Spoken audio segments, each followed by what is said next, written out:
Assalamualaikum warahmatullahi wabarakatuh. Jumpa lagi dengan Kak Abo. Nih, subscriber semua harus coba soal ini nih. Soal maut. Bukan maut sih. Butuh kreatif sama basic yang kuat tentang pemahaman nilai mutlak dan nilai floor.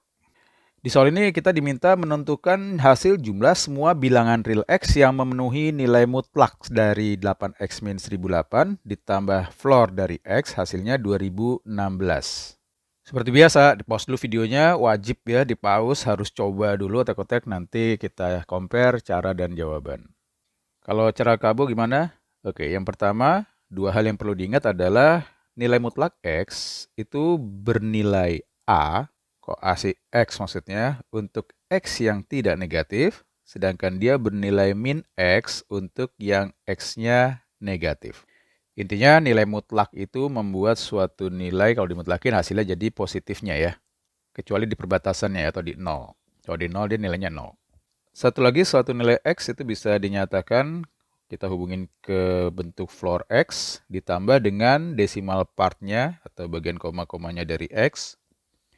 Yang jelas di sini adalah decimal part dari X itu paling kecil nilainya 0 saat X-nya bilangan bulat dan nggak boleh 1. Karena kalau 1 dia jadi bilangan bulat berikutnya. Kita pakai dua sifat ini untuk menyelesaikan soal tersebut.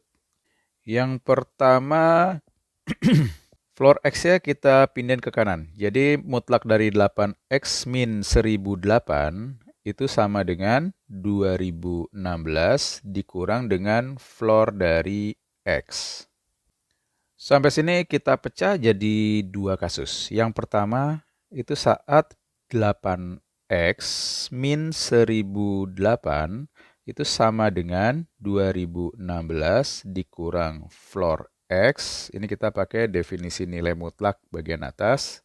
Dan bisa juga yang kedua adalah 8X min 1008 itu sama dengan minusnya dari 2016 min floor dari X. Sekarang kita jabarin satu-satu. Yang pertama untuk 8X min 1008 sama dengan 2016 min floor X. Pertama X-nya bisa kita pecah dengan ini, hasilnya jadi 8 dikali floor X ditambah decimal part dari X, kemudian dikurang 1008, sama dengan 2016 minus floor dari X. Di sini ada 8 floor X ditambah floor X, hasilnya jadi 9 dikali floor X, ditambah 8 kali decimal partnya dari X, yang ini kali ini. Lalu di sini min 1008-nya pindah ke kanan. Jadi 2016 ditambah 1008 berapa? 3024. Trik berikutnya adalah setiap ruasnya kita bagi dengan 9. Jadinya floor dari X ditambah 8/9 dikali decimal partnya dari X sama dengan 3024 dibagi 9 berapa tuh? 3, 32 dibagi 9, 3, 54 dibagi 9 itu 6. Perhatikan bahwa floor dari X itu bilangan bulat dan 336 itu bilangan bulat. Berarti ini harus jadi bilangan bulat. Padahal nilai dari floor X kan nilainya di antara 0 sampai 1 ya. Paling kecil 0, nggak boleh sampai 1. Jadi satu-satunya kemungkinan itu saat nilai dari decimal part dari X itu 0. Karena kalau di sini bilangan di antara 0 sampai 1, nanti kalau dikali ini hasilnya jadi pecahan. Padahal ini ngomongin bilangan bulat. Oke, untuk bilangan yang decimal partnya itu 0, hasilnya jadi bilangan bulat. Jadi X-nya, floor X-nya sama dengan X ya, sama dengan 336. Ini X yang pertama. Sekarang kita jabarin untuk yang kedua. Yang kita ambil minnya ya. Kita batasin dulu biar nggak nyebrang. Sama langkah awal jabarinnya, jadinya X-nya kita pecah jadi floor dari X ditambah dengan decimal partnya dari X. Lalu langsung aja itu min ketemu min dari floor X-nya kita pindahin ke kiri, plusnya jadi pindah ke kiri jadi min lagi ya. Minus dari floor X itu sama dengan minus 2016, kemudian minus 1008-nya pindah ke kanan. Jadi plus 1008. 8 kali floor X dikurang floor X, hasilnya jadi 7 dikali floor X. Ditambah 8 kali desimal part dari X, yang ini ya dikaliin. Kemudian sama dengan min 2016 dikurang 1008, jadinya minus 1008. Triknya sama dengan yang step pertama tadi, ini semua kita bagi 7.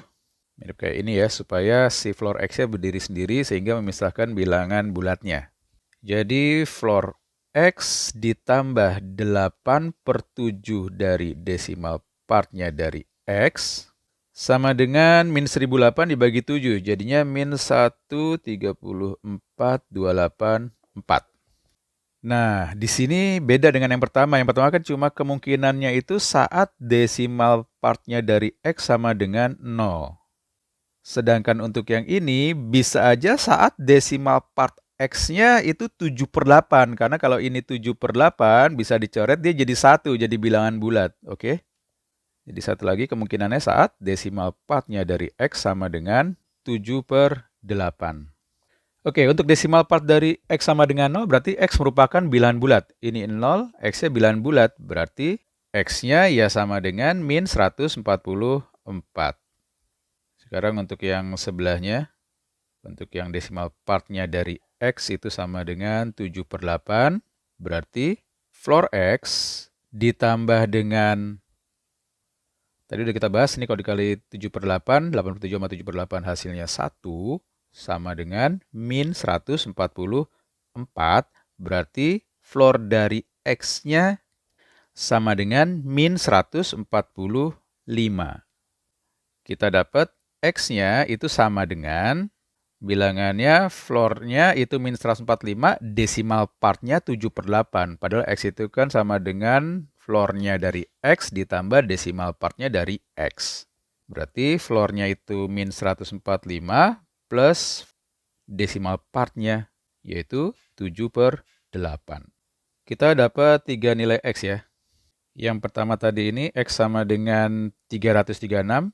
Kemudian yang kedua ini, X sama dengan min 144. Yang ketiga yang ini, X sama dengan min 145 plus 7/8. Kalau diminta X-nya ya ini tambahin ya, jadi min 144/8. Cuma nggak Kabo pisah karena di sini nanti yang ditanya adalah jumlahnya. Kita langsung jumlahin aja. Jadi 336, bagian pengurangnya ini nih, min 144, min 145. Jadinya minus 289, jangan lupa masih ada plus 7/8. Hasilnya jadi, ini 7, jadi 32 dikurang 28 itu 4, 47 ditambah 7/8, ya 47, 7/8. Ini dia jumlah semua dari nilai X yang memenuhi persamaan ini. Oke, gimana cara kalian? Mantap nggak? Soalnya bagusan ya. Model soal-soal kayak gini tuh sangat mengasah kemampuan kalian, mengasah atau meningkatkan daya kreativitas. Apalagi ditambah dengan sering berbagi ya, diskusi sama teman lain yang mungkin caranya berbeda juga, wah itu makin mantap. Sampai tiba saatnya kalian melihat soal itu langsung terbayang, oh ini bisa diginiin gitu. Seru ya. Ya, sampai ketemu lagi di video-video berikutnya. Assalamualaikum warahmatullahi wabarakatuh.